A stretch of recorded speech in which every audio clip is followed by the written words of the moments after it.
Yeah, hello everybody. This is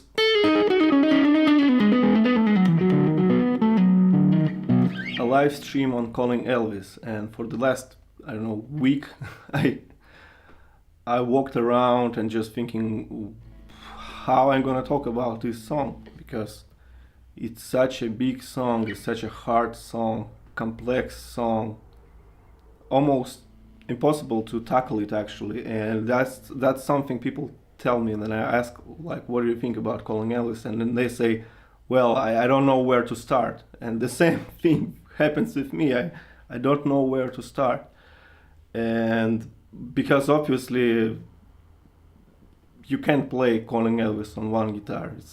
It's ridiculous. It's I don't know. It's like playing Also sprach Zarathustra on one guitar. So it's like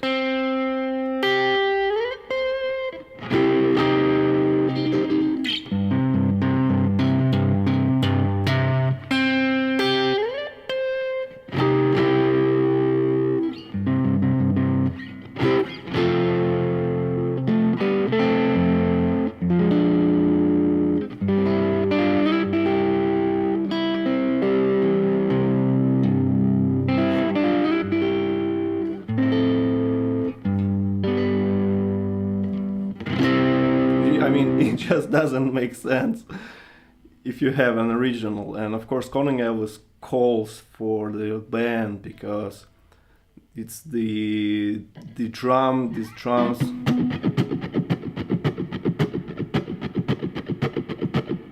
This train rhythm with drums, this bass. Boom, boom, boom, boom, boom, boom, boom, boom, boom, boom. Then what? Then this, I don't know, a pedal steel lick.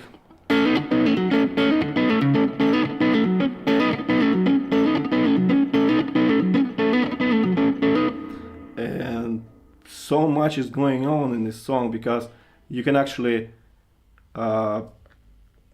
do a whole masterclass, I don't know, on in the keyboards department, on the drums department, because it's also incredibly hard to play on the drums as well.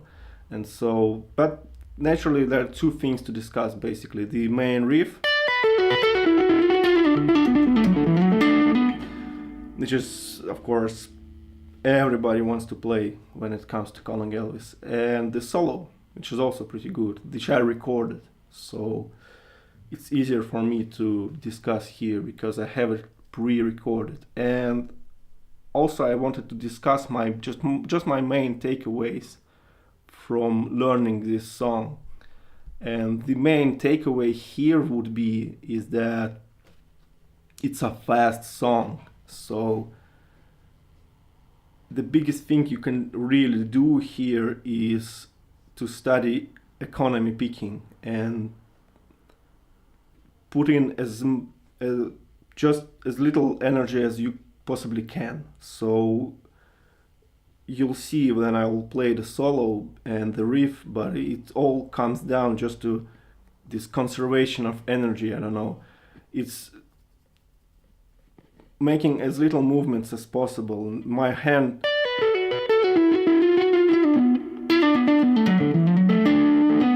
it barely moves, so this is the key here. So the left technique is also important, but the right technique here is king because it's a fast song and Mark is a kind of a slow guitar player. So what you have here is this clash of styles when I have a fast music played by our slow Mark, and so this combination, you really need to dig into this economy picking.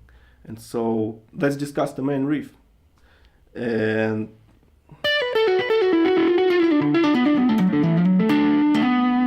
as always, I will bring up this tablature here. And first of all, the main riff here is, what you need to understand is that it's not written in stone. This riff actually has variations, and as any riff actually, whether it's Money for Nothing or what it is or whatever, it has variations. So Mark played it differently night after night. For instance, this live in Toronto, he played something like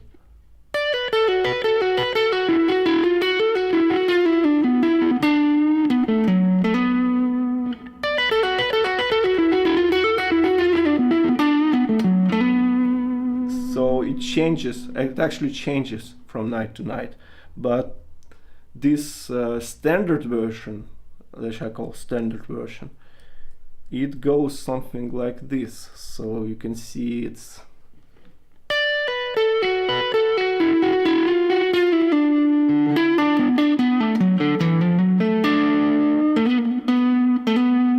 and here where this economy picking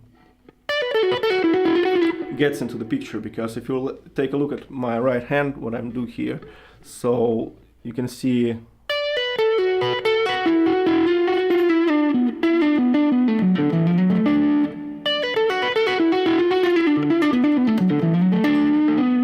my hand barely moves, and the main thing here is that you can actually see my hand going like this.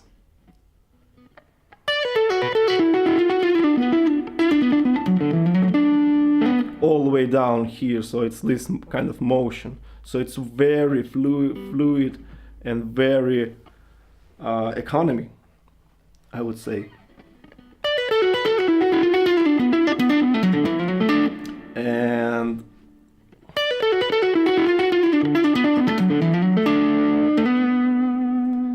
the left hand is not so important, because usually people always play, almost every time play this perfectly well in terms of this bluesy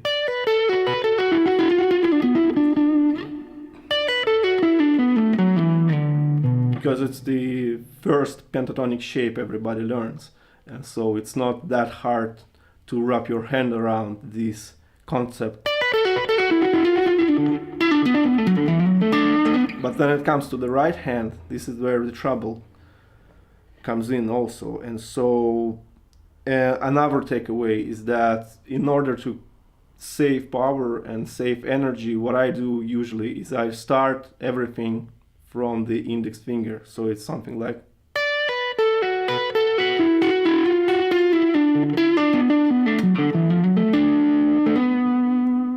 and again holding my hand like this, and you can see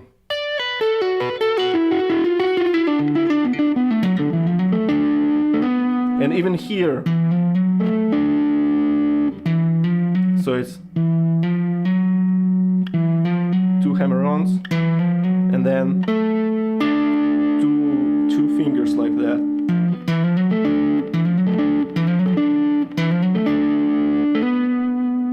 Save energy here. And also take notice that I go through open D string twice. So I'm going down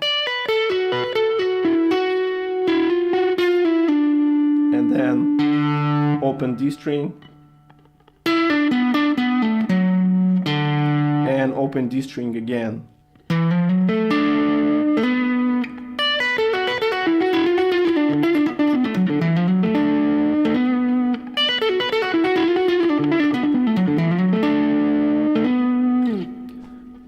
Something like that. So I'm staying too long on this, but this riff actually has a major version. So what you hear here, that you hear here is minor, and major version would be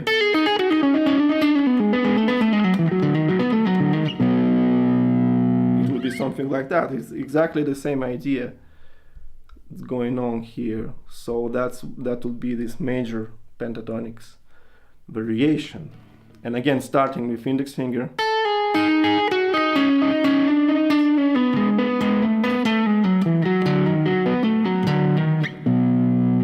and another takeaway is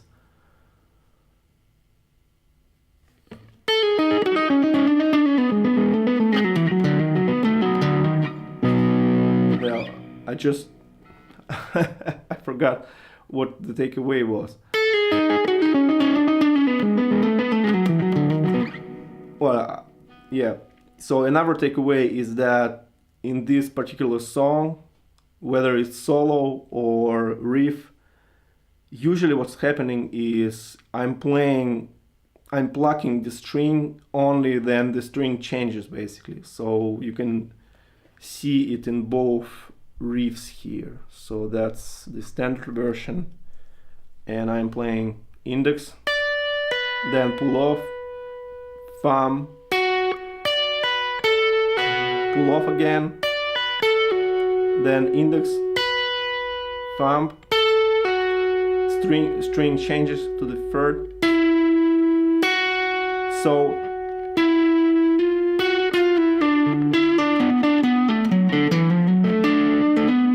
that's the third takeaway, and that's basically because the song is so fast, and this will become even more clear in the solo because it's so fast. For instance, in the solo where it goes,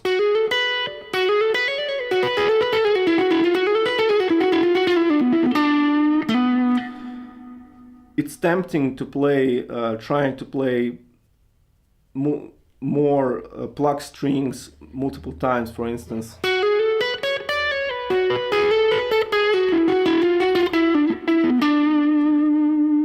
Which Mark do actually a lot of times in his live playing and studio playing, but again, because the song is so fast, you actually need to get rid of that. But in one place, so it's not the rule, and it sometimes gets broken in the solo. So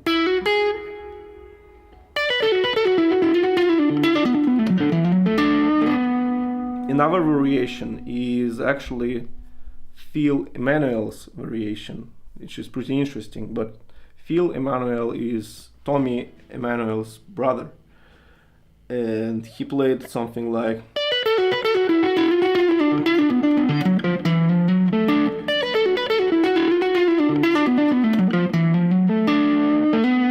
so he went through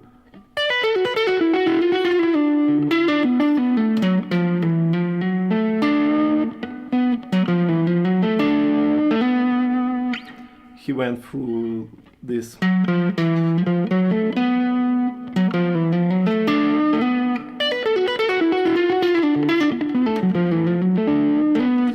And every version is legitimate, so standard version, live version, major pentatonic, minor pentatonic. You can come up with your own actually if you want to. And so let's discuss the solo. So the bulk of the song goes through this B power chord and playing over that basically.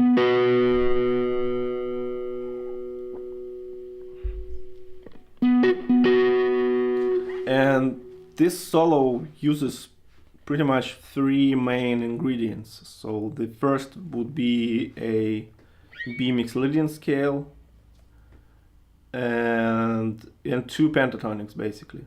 It's minor pentatonic and major pentatonic, as simple as that, and blues pentatonics. And so even when it starts, so it's something like here, and again it's outlining this power chord. Think of it as this D shape, D major chord shape in ninth position, but it's a power chord, so it's on the bottom portion of that. And so Mixolydian scale would sound something like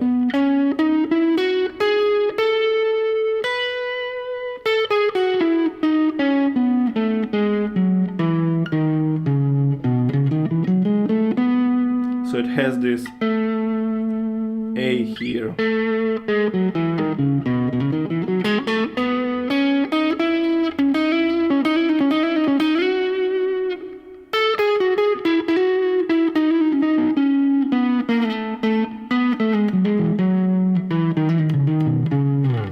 because that solo is basically over one chord, and so you need to get really creative here, and Mark really did that. So again, Mixolydian.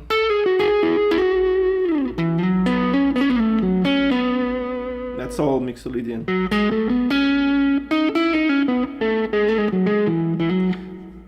Basically what Mixolydian does is outlining, adding this A here, so outlining this 7th chord.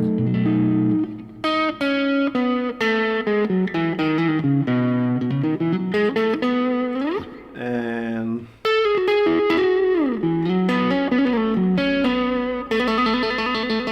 especially here, that's clearly this Mixolydian sound.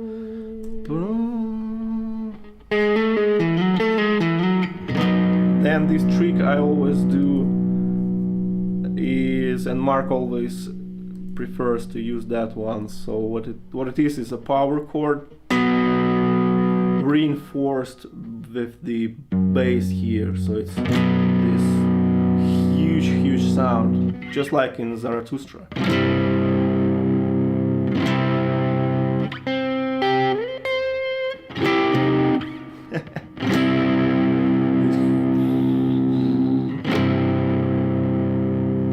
Lovely sound, just one note, and so changes so much the sound.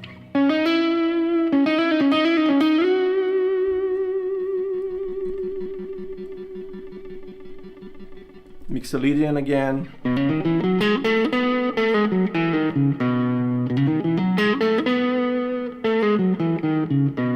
Привет.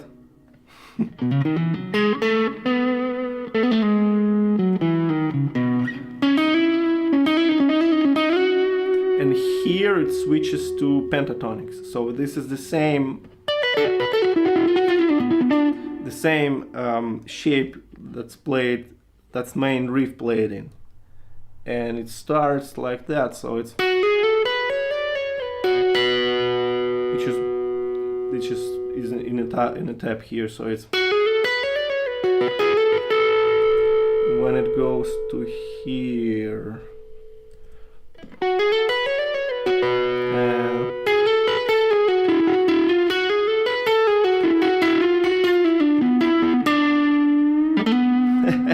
It's one of the longest lines I ever played, actually. And the funniest thing about that line is that every time I play it, I can't help but make this face here. So it's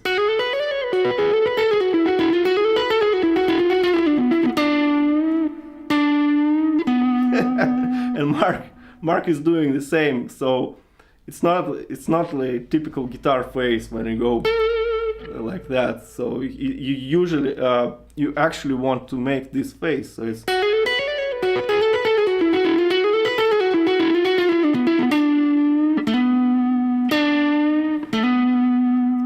a great line. And again, speaking of takeaways from the riff section, the same things apply here because it's such a fast line. The key here is really this economy picking. So picking, putting in as so. The goal here is basically to be able to play this line at any speed that you can think of.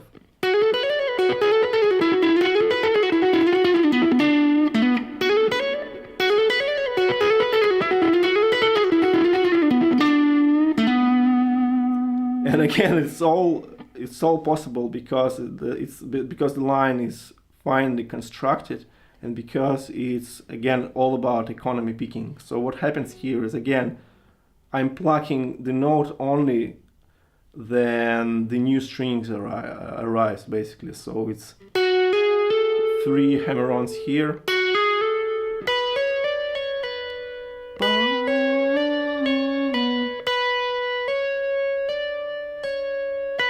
Then 4 hammer-ons and pull-offs here.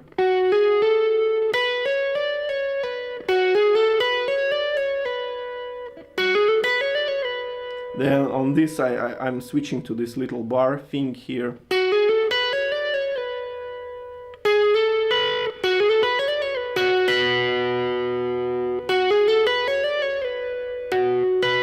Here I have to plug two strings because it's two new strings basically. So,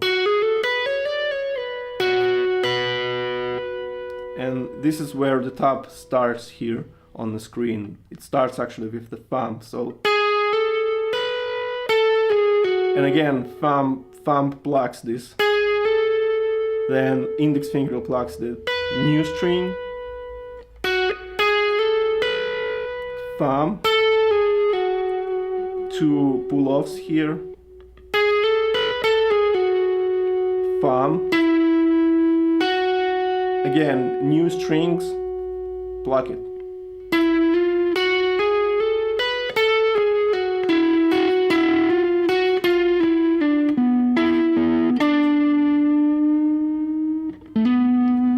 And the same logic applies to the whole line. And played slowly, it would sound like.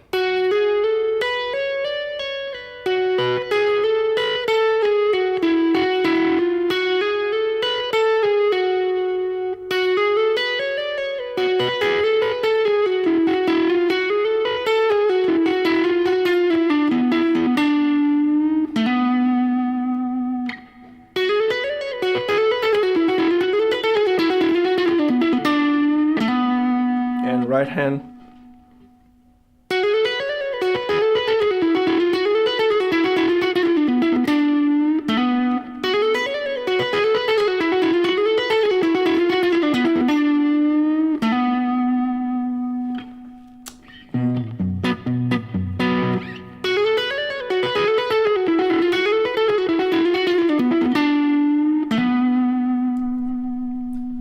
What's the context? Oh, so the context is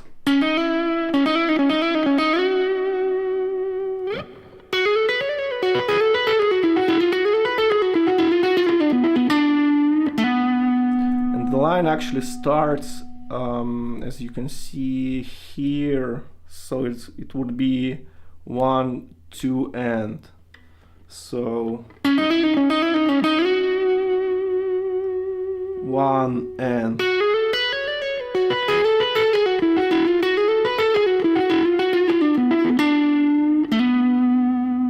so the downbeat would be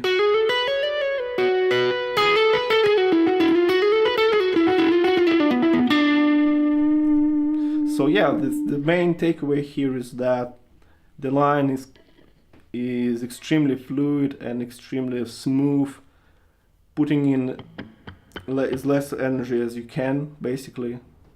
Economy picking, holding the hand, and the hand goes like that, basically.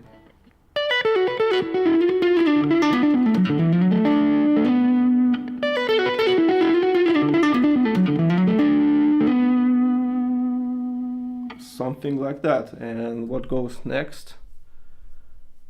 Next goes this part here. So that would be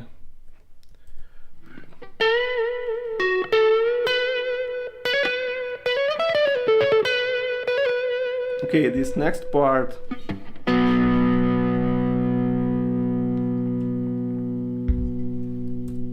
before it was outlining this basic minor pentatonic,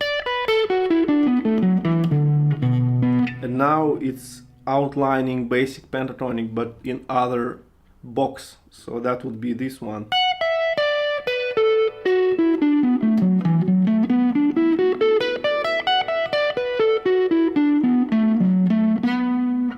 And that's your B minor, second box of the B minor pentatonic scale. Or that's the third box actually. The second is the BB King one, and the third one, this is the third one.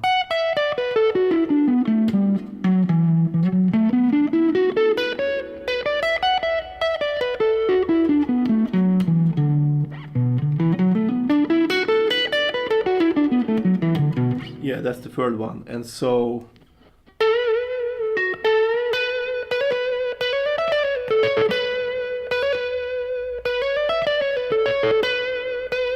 This whole next bit is exactly this. It's outlining the third pentatonic box, so it would be something like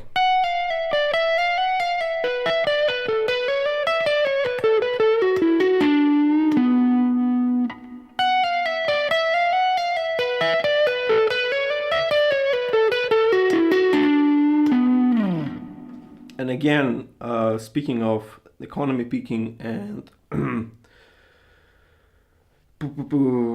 saving the energy, again, only the new string, when the string changes, I pluck it, so it would be 2 pull-offs here,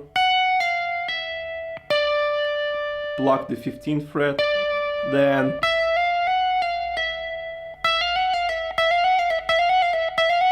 this slur here, so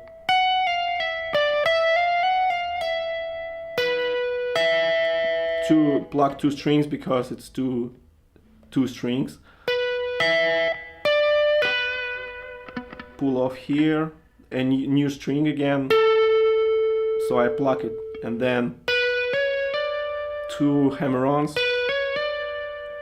again change the string, so I pluck it,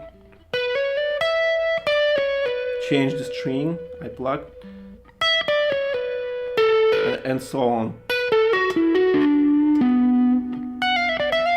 And again, if properly learned, you can actually play this line at whatever speed you really need to. So it would be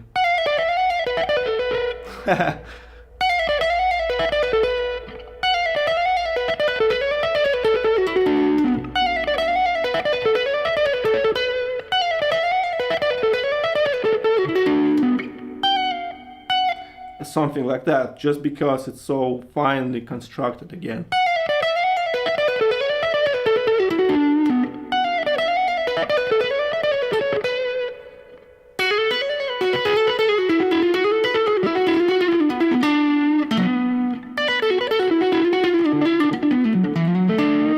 Yeah, you don't need to play this fast, but again, it's what you can do. And so again, outlining this,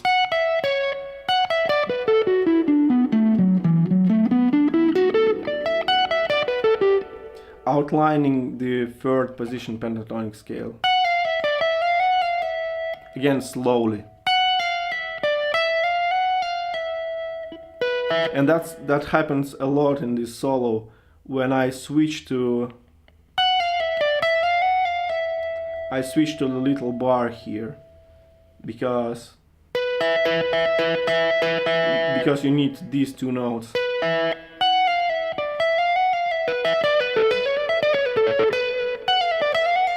Or I can actually put it right away here on a little bar here. Yeah, cheers. Yeah, every time I forgot about my British Grove t-shirt. So sorry about that.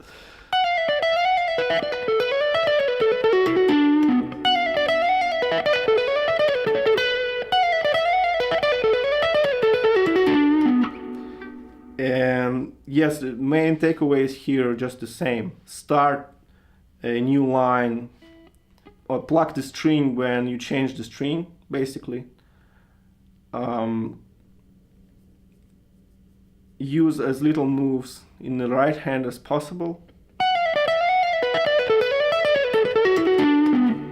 Again, that's the right hand.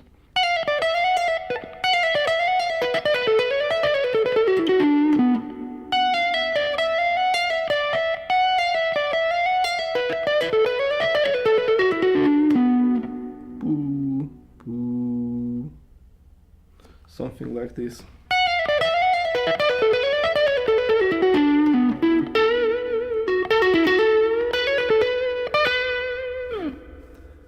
Hello from Turkey.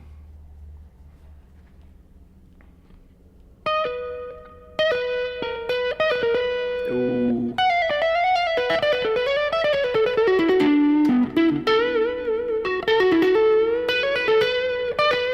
That's all this third box of the pentatonic scale.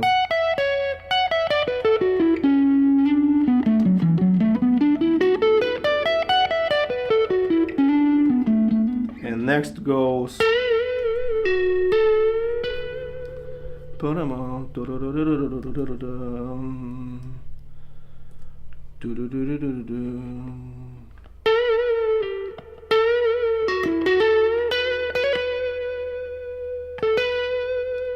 where am I?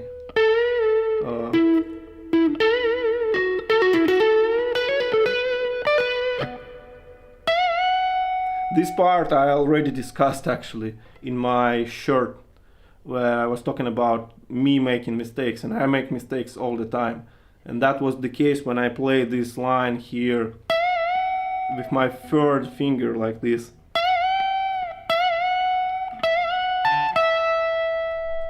It goes later like here. So I played it.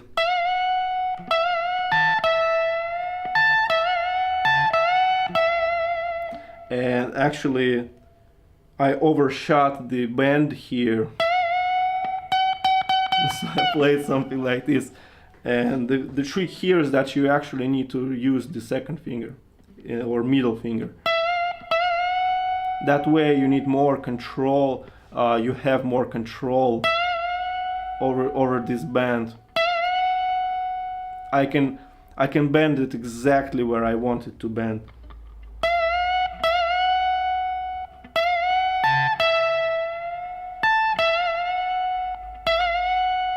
And I can bend it as fast as I can, as I want, and so it's generally much easier to play it with the middle finger.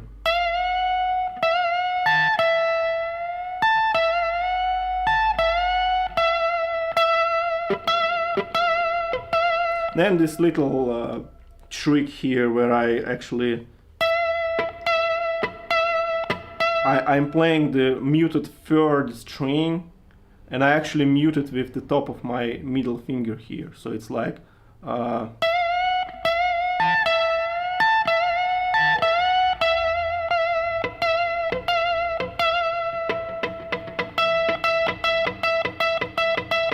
something like that. Or it could be muted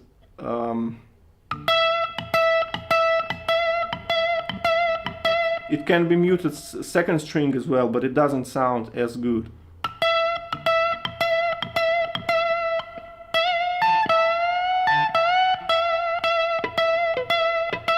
And actually sometimes I play this accidentally, this note, which sounds so great.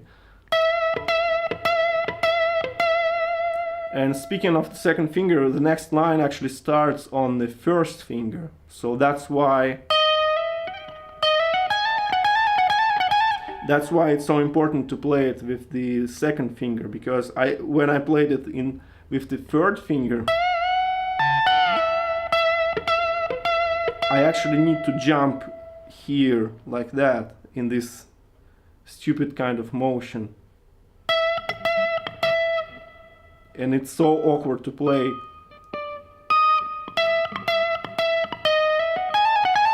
Whereas in this version,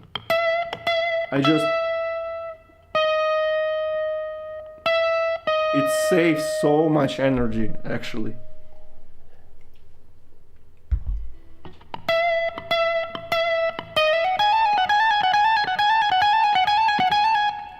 Next beat. I would prefer to discuss this actually one octave down, because it makes more sense. So what I played, this thing here, it's actually this, it's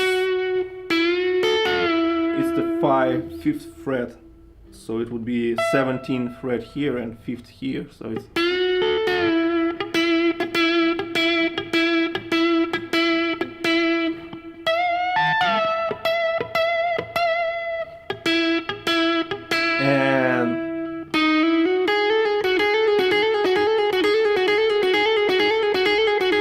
then this fast line, and that would be, by the way, it would be here, one octave.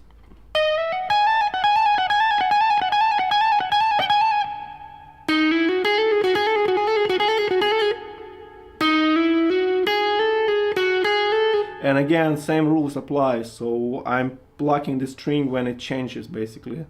So again, 2 hammer-ons, hammer-on and pull off, pluck, because the string is changed, and pluck, hammer-on, pull off.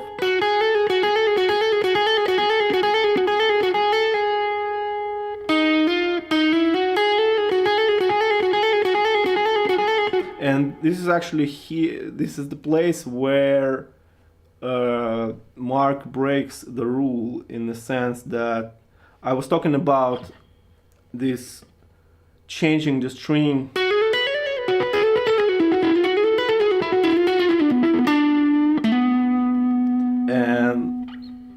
and plucking the string on it, and then it changes. So here is the first place where this rule gets broken. And so what I do here is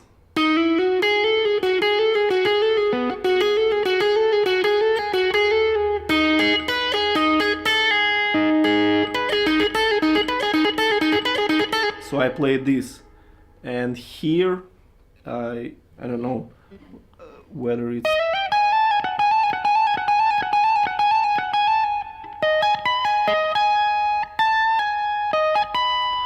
where this plays here, so it's so this is here, it's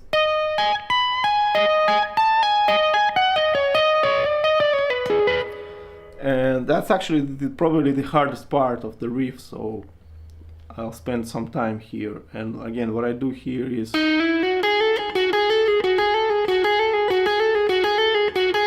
then now what I do is, again, I'm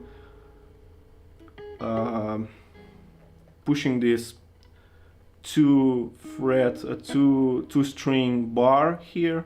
Again, pluck two new strings. Pluck this string with my thumb.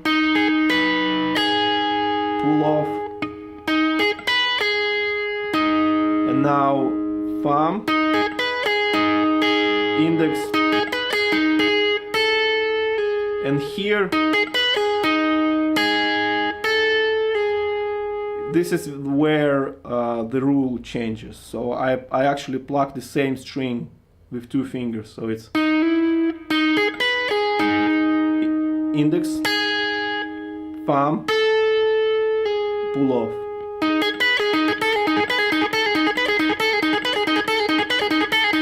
You can use almost every little bit in this solo as an exercise, and it actually reminds me of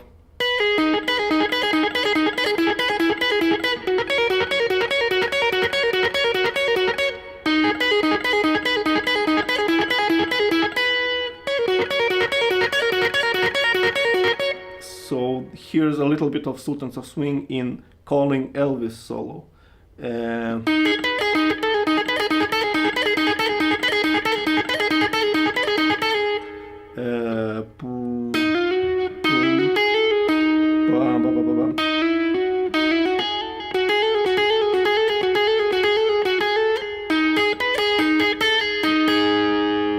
again, it's extremely hard to play. You basically need to go 1 note at a time and playing it in this tempo.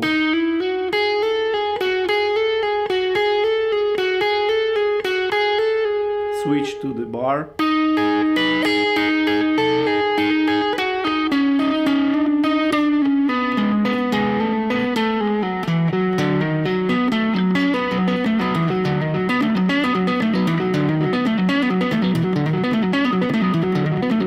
And now comes the part which I would call something like a finger grinder, because when you play it up here, because it is more tension here in the strings, and because I tend to play somewhere here, it will become something like.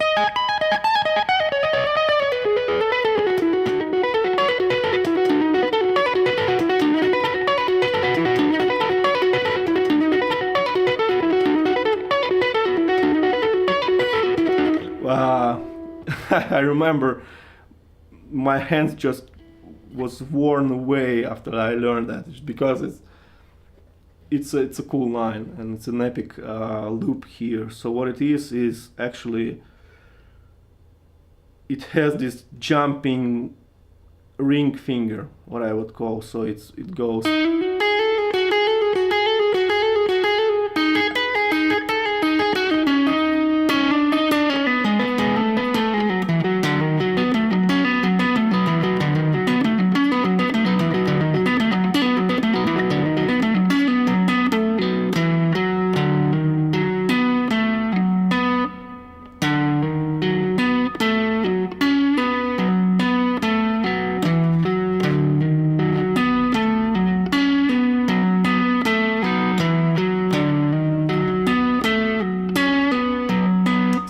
As you can see, my ring finger jumps like this.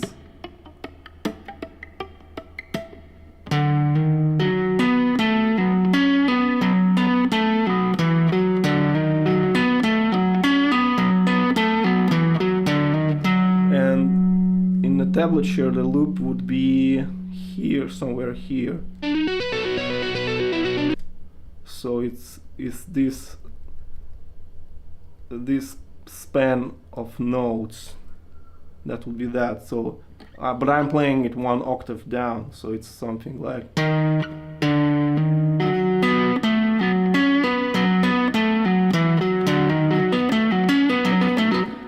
one octave up, it would be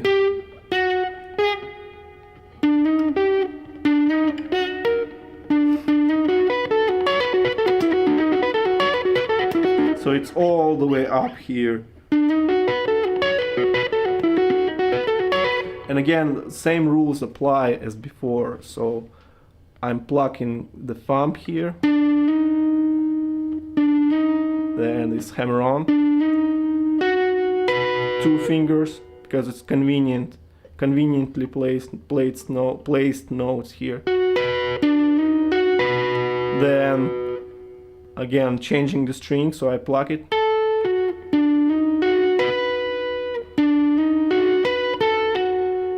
Pull off. Changing the string, so I pluck it with index finger.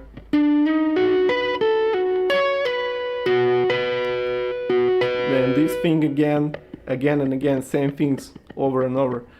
Thumb, index. Pull off with the thumb.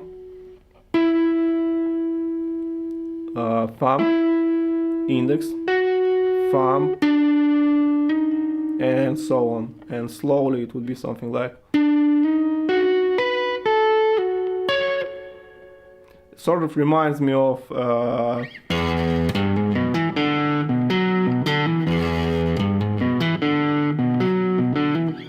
but here it's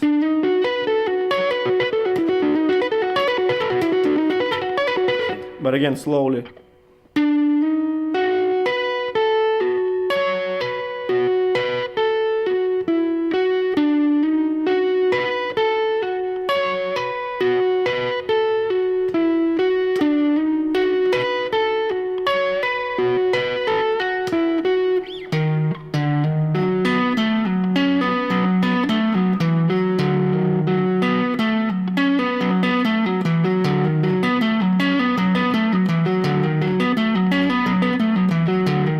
And again, take a look at this ring finger jumping around, so it's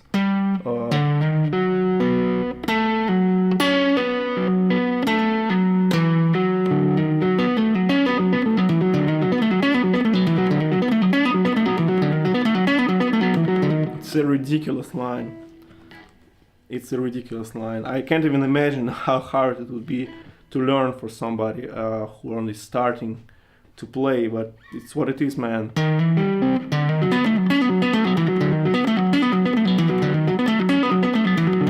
And in context it would sound something like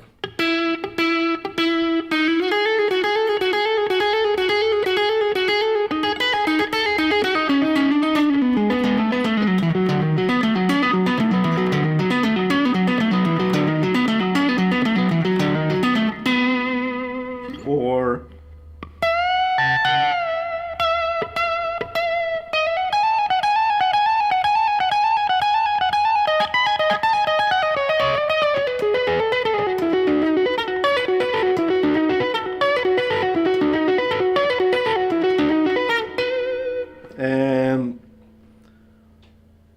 there's no clear way to actually count all this stuff because it's just too hard to count. And there's only one way, just to learn it slowly and just note one note at a time.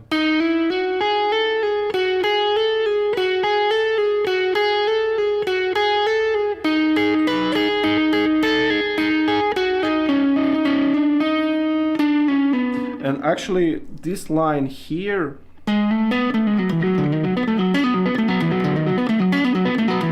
is actually a part of the major pentatonic riff, which is. So this is the same thing actually, and outlining the same type of pentatonic scale. So that would be a B major pentatonic scale. So that's B minor pentatonic scale, and that's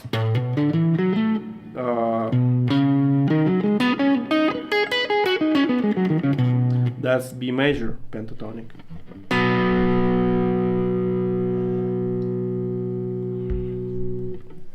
How you study such a riff? So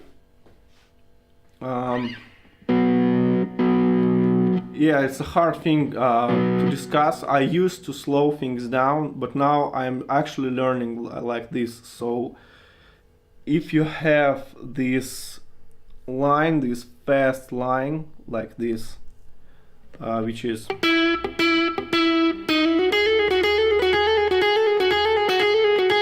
so this stuff is not hard to remember. It goes. So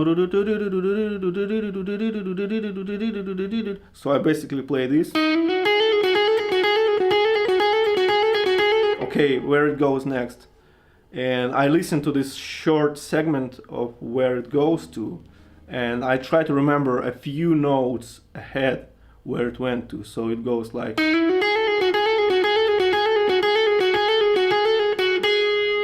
It went. Okay, and I hear that and sort of start to, and then I'll listen to the next beat. For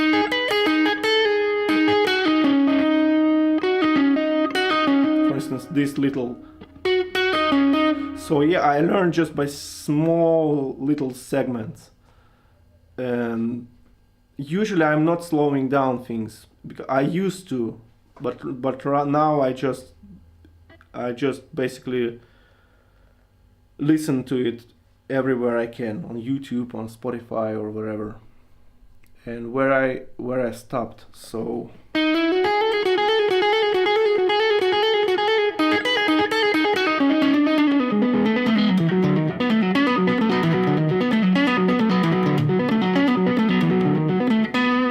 that's outlining the major scale, and you can actually hear it in the sound. So this is minor.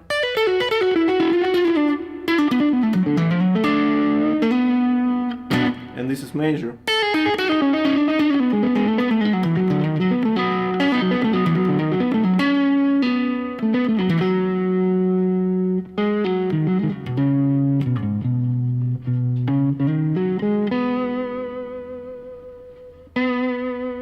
My thumb actually it's not fast because it's spaced out perfectly with all the fingers. So if I were to play only with my thumb, I won't be able to do it. It would be impossible. So again, because again, in the example of this.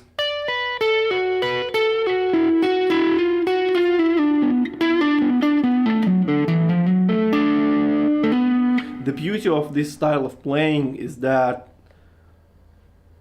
playing with one of the fingers gives you a split second for your thumb to rest exactly the time it needs to rest before you can play it again.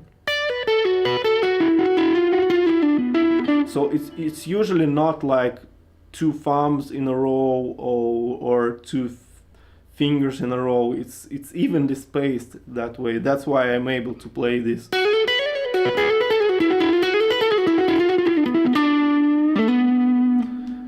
fast because it gives me enough time to actually think about the next move.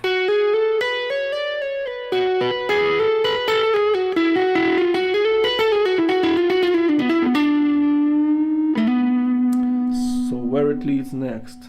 Again, that's the epic.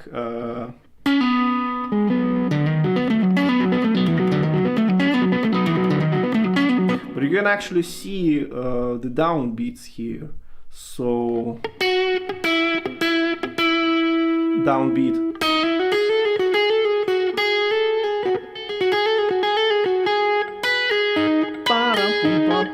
So that's the downbeat here.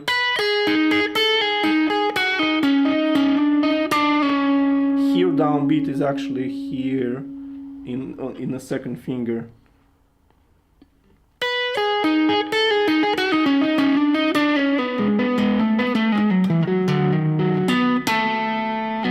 Now the downbeat is here.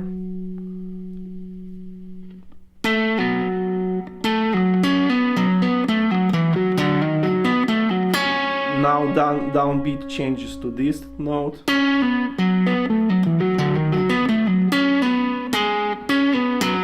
And the next downbeat here. So it's always changing. This is the hard part about this loop, is that it's not like it's linear, or for the better word, I don't know. So the best way just really to, again, go one note at a time, practice slowly, and play along to the record, because that's the ultimate test here. So if you can play it in the original tempo, that would be amazing. So again, boom, boom, boom, boom.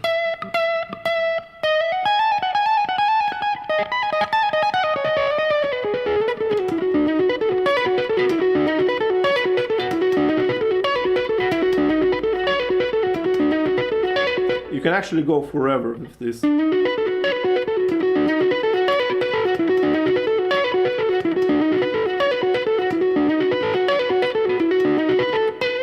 But it ends like this.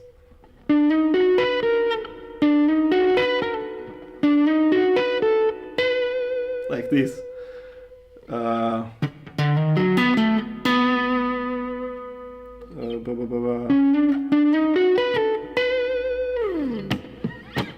Then some strings muting, and again mixolydian comes in again.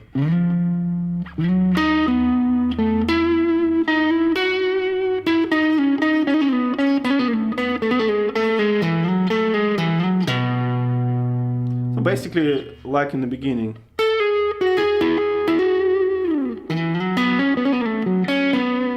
Outlining this mixolydian scale.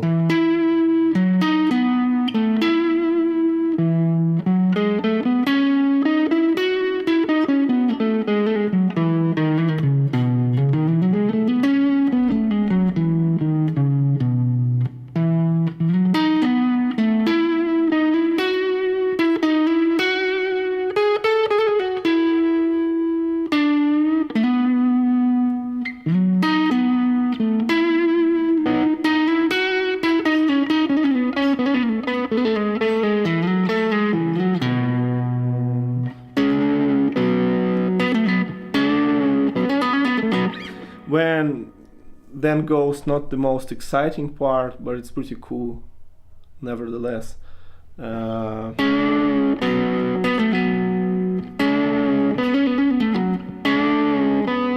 That's, I would call, a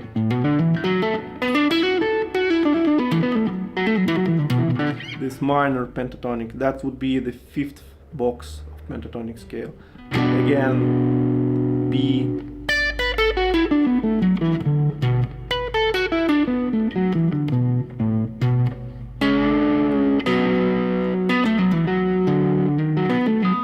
Actually switching to the major pentatonic, so the switch would be here, that line, and it's a part of this epic loop I played before, which is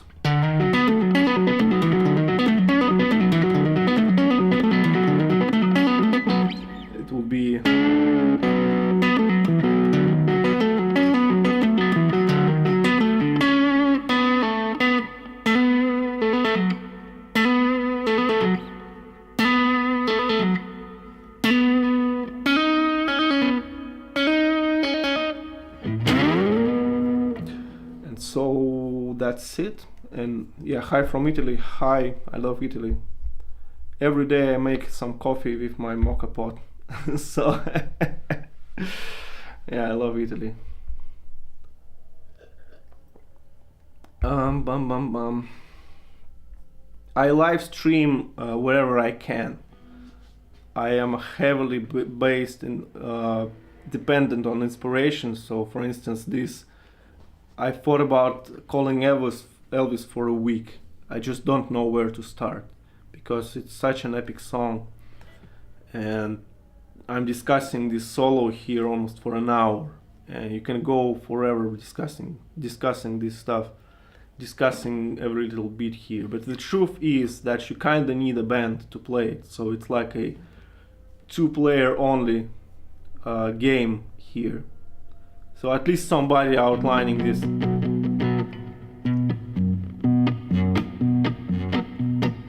The rhythm.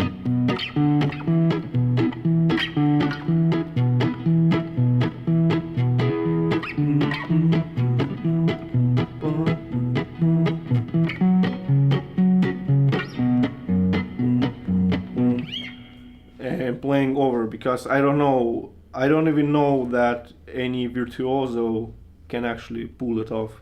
Probably can, but it's not particularly one guitar friendly song. But it's great to learn all these solos.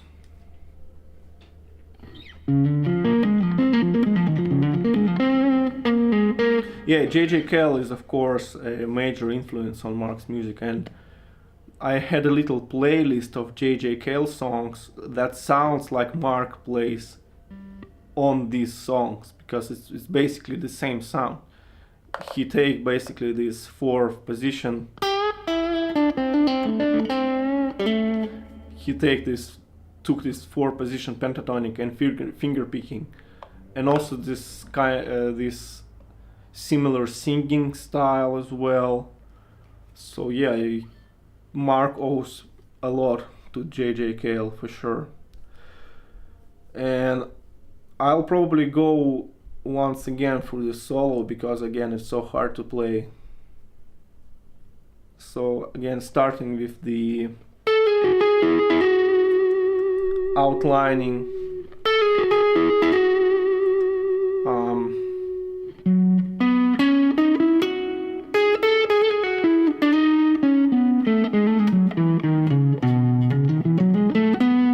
Outlining the B mixolydian. Mixolydian is a major scale, but instead of this 7th degree, you actually play it one step lower.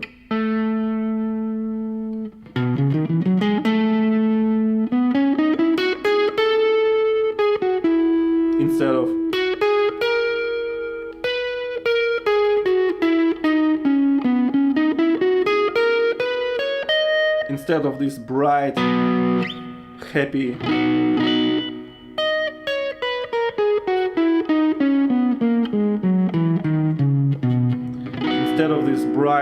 B major, you have this moody, dark,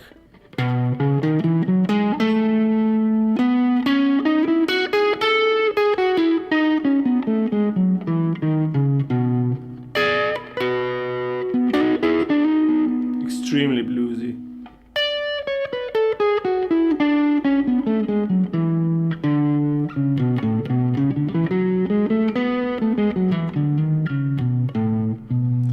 So outlining this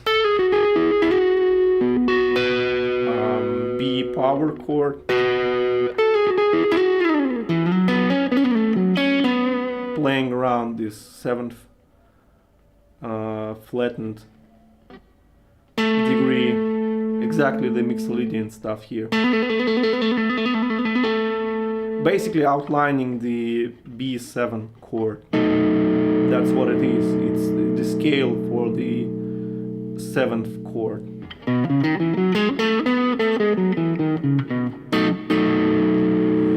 And next it's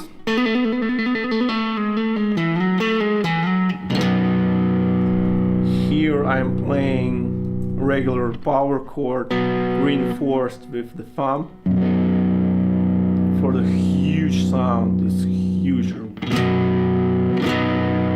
Then it's Mixolydian again.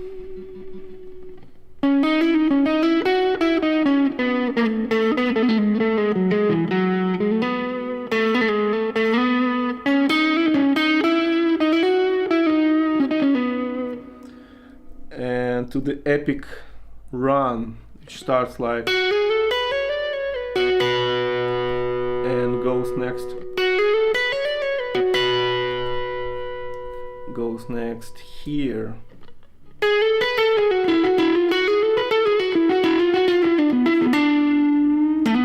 Which you need to end with this phase, so it's exactly like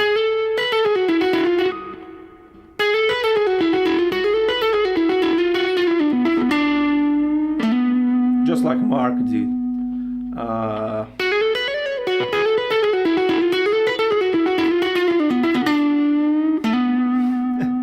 Like that. Next goes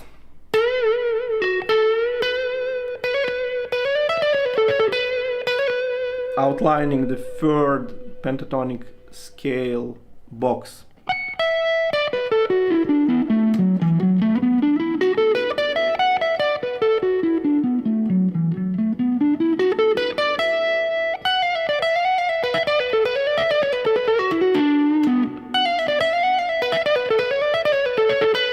It's a two-part riff, so it goes, first goes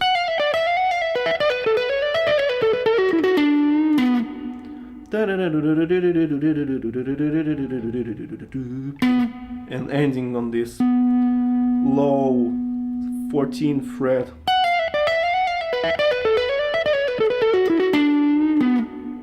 Second part ends in the upper portion on the next, so here, and it repeats again, ending on the lowest part, like that. So it's a two-part riff here. It's not always repeating the same stuff over and over again. So it ends here on the 14th, then it's repeated and ends here on the 12th fret and repeats again, ending with the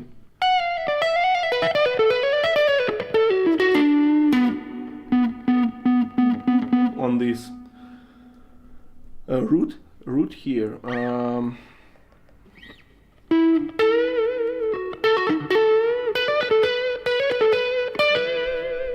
Then goes the part I messed up in my video of the solo because I played it with the wrong finger.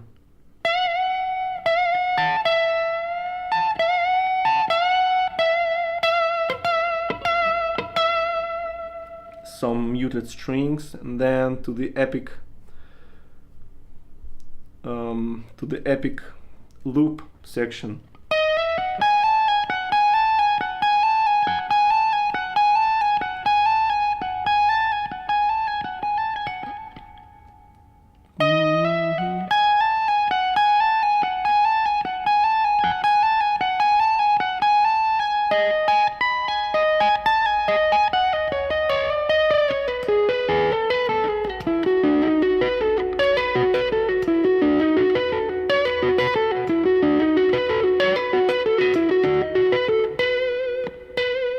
To the Mixolydian again.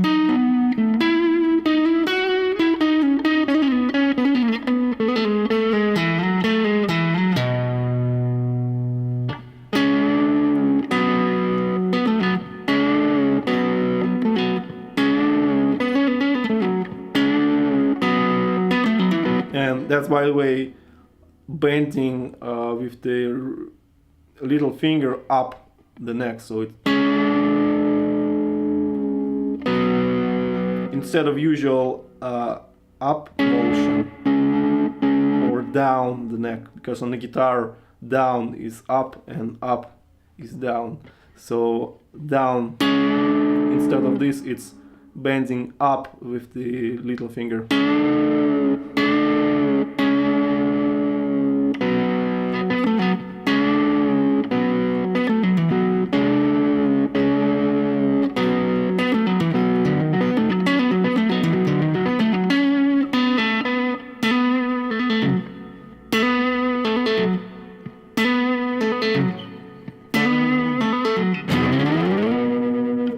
Yeah, fun little song, that's for sure.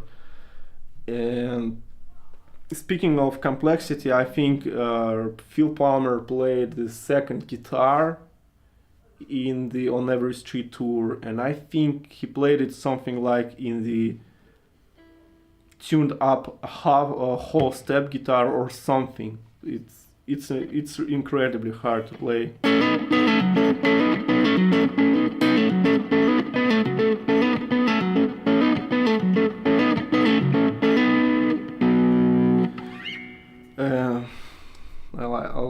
I'll watch the questions. If there is any questions, of course.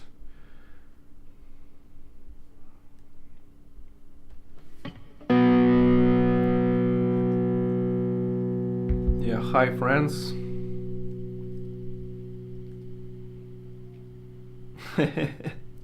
Yeah, I love this Squier. I mean, it just saved me.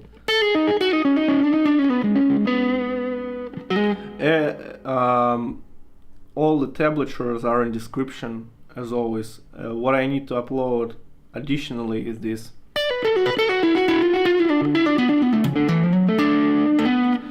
This thing here, and a couple of variations. And my amp is actually this one. It's Fender Mustang Micro. You can see it here. It can't focus. So Fender Mustang Micro. It's a $100 headphones amplifier. I use everywhere. It's the thing with this things is that it enables you to play more, and it certainly enabled me to play more, because I tried to experiment with so many amplifiers, and just playing alone in your bedroom, I found it's not convenient, because I actually respect my neighbors, and so to play this loud music, I think it's not very good. But here you can just plug it in headphones, and I record all my solos with this thing, and it sounds pretty amazing. And I would actually tweak the sound a little bit. So what you can do here is you can actually bring the volume of the guitar a little bit down and bring the volume of this thing a little bit up, and it allows you to have this more control.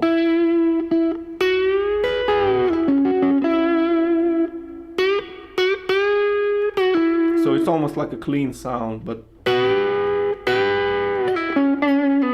on two strings when you bend it. So it's flexible. It's extremely flexible, actually. So you can play with the volume of the guitar and play with the volume of this thing, and you can get all sorts of sounds. And I was able to get this sound close to On the Night album, and I played some solos through that.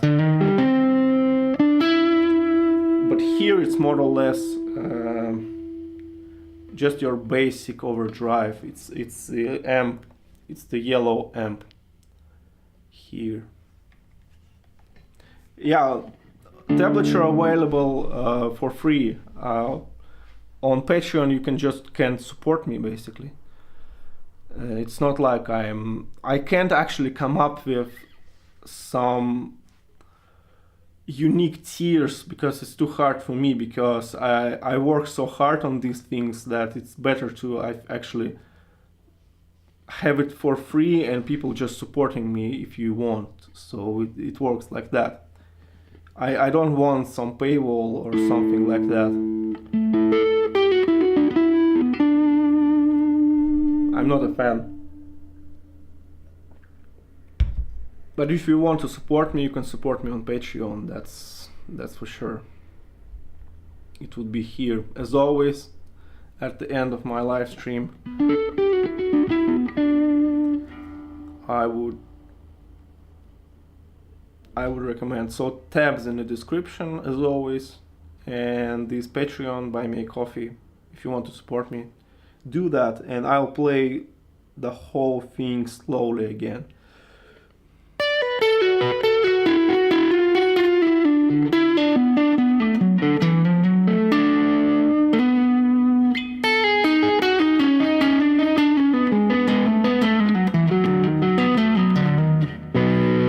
And that's riff actually awkward to end, and the thing is, it's in context, it's played at the end of the live Calling Elvis version.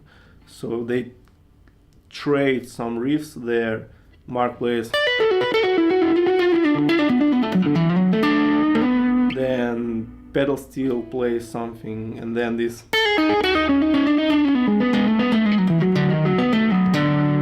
And from here you actually need to go here, back to the B power chord, and the only thing I can think of, the only way I can think of is to go. So basically, so the last note here is played with the thumb, then a hammer on, and play this power chord with the thumb as well. So it becomes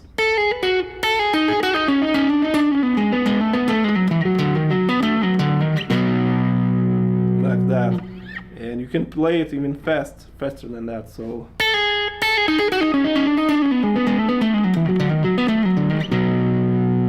and that's it. Not a problem. Another thing is to pay attention to is it's incredibly easy to rush your hammer-ons and pull-offs. For instance, in this epic loop where it goes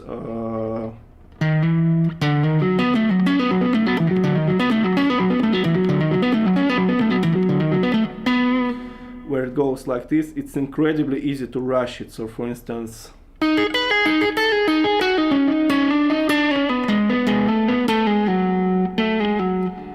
and even I tended to rush it a little bit, and I played something like,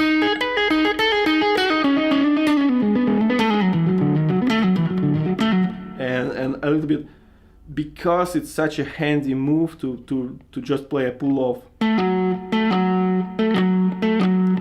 It's easy to rush it as well. So again, one note at a time, extremely slow. And I remember learning it like that. So it's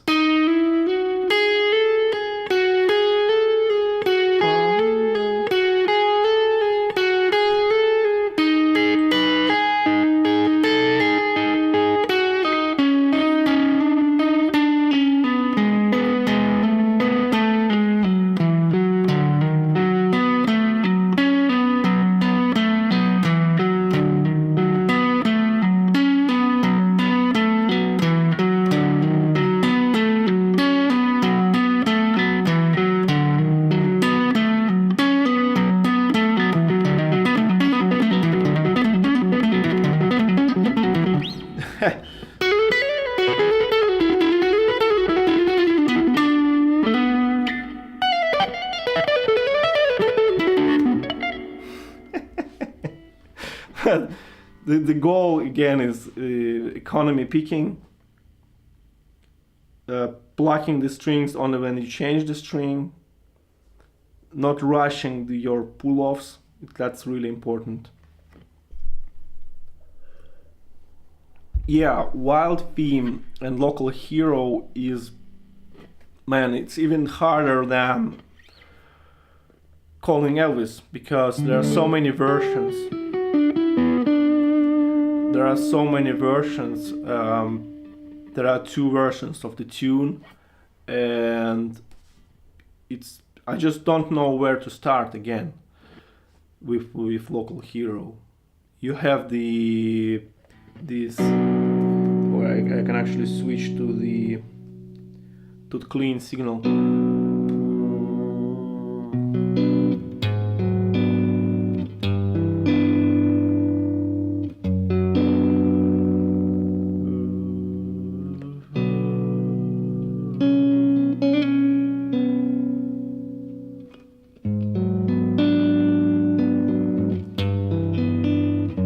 It has cool chords in it, I'm not gonna lie, but it's just so hard to discuss it for some reason.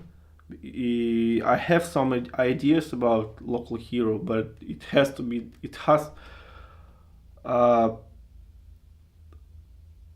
done right, basically. So sometimes I really gonna do that for sure, because that's the ultimate Knopfler tune.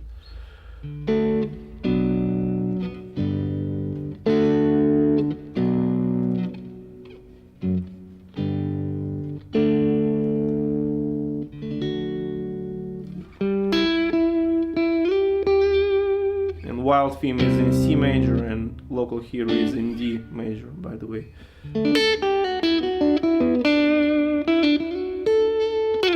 Yeah, that's the thing.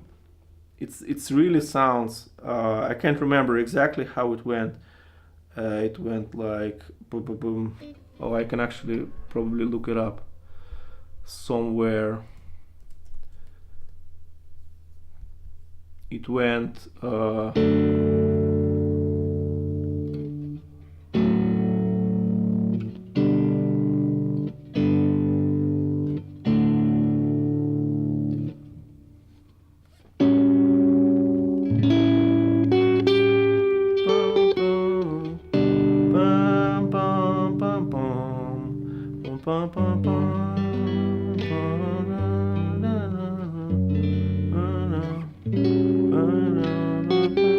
Then it goes.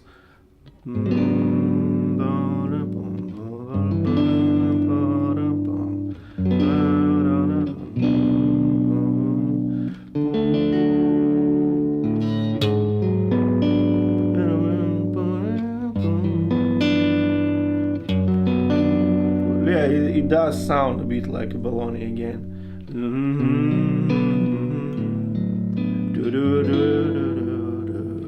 It's the same composer, right?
Yeah, I would love to discuss that. No doubt about it.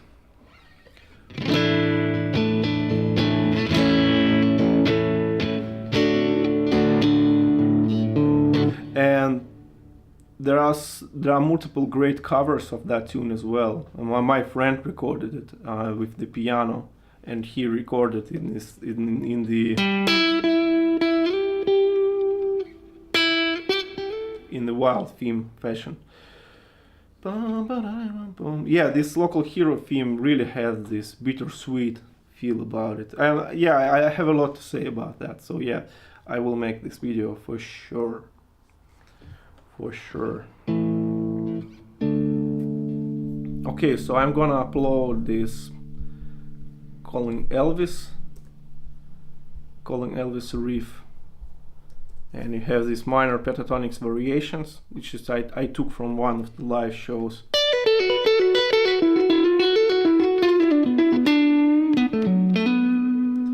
The standard version, which is your basic album version, and multiple live versions, and so on.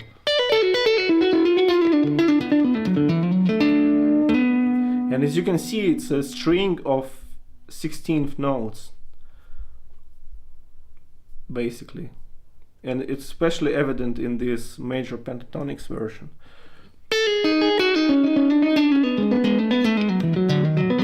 And again, it's easy to rush these pull-offs here. So yeah, make sure to go one note at a time, slowly. Pull off, pull off, hammer on, pull off, hammer on, pull off, hammer on,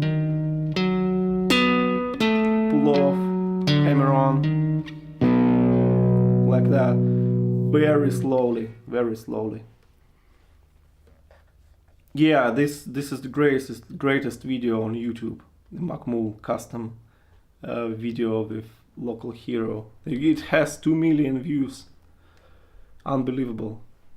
But it deserves that for sure. And I actually want to do is I actually want to instead of going through all Mark's versions, just teach this version.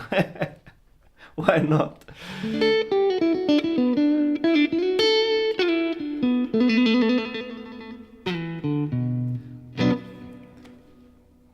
Yeah, I need to discuss that, that's for sure. So I'm gonna wrap it up. If you have any questions, you can leave it in the comments or ask me something in the email. I'm always online, always answering questions, always talking to somebody and having a blast with lessons. That's just the best thing that happened to me in the last 10 years or so. It's just amazing. Sometimes with lessons I just have so much fun, especially when somebody have this long list of questions about something, and I just go through all the questions, I answer all the questions, and my student is happy, I'm happy, we're both happy, and I get paid, and it's perfect. It's a perfect exchange, I think. So yes, if you need some guitar knowledge, I can certainly help you with that. However, I'm not good at improvising and I'm not good at songwriting. So if you exclude all that, I can teach things and I can play things.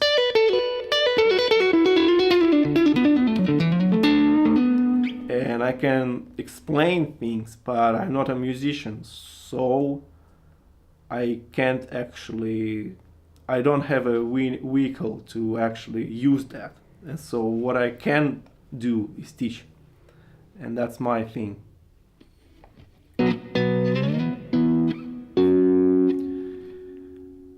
Yeah, welcome Jason. It's incredibly, I'm in an incredibly happy situation with lessons. I wanted to do lessons for years, and some people approached me years back, like, can you teach, can you, and so on.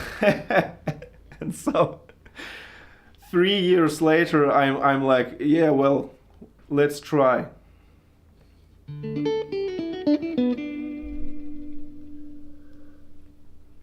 Yeah, I'm not a professional musician in a sense that I'm not touring, I'm not recording, and I'm not writing, and I'm not anything of this stuff. Setting me up, I haven't even tried to tackle setting me up yet. I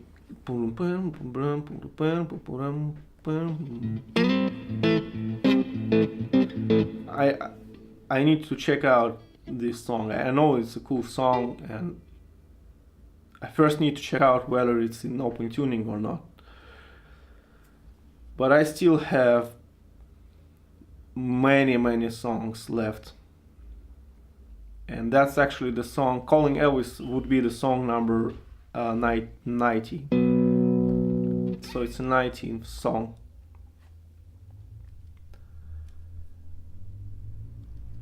Okay.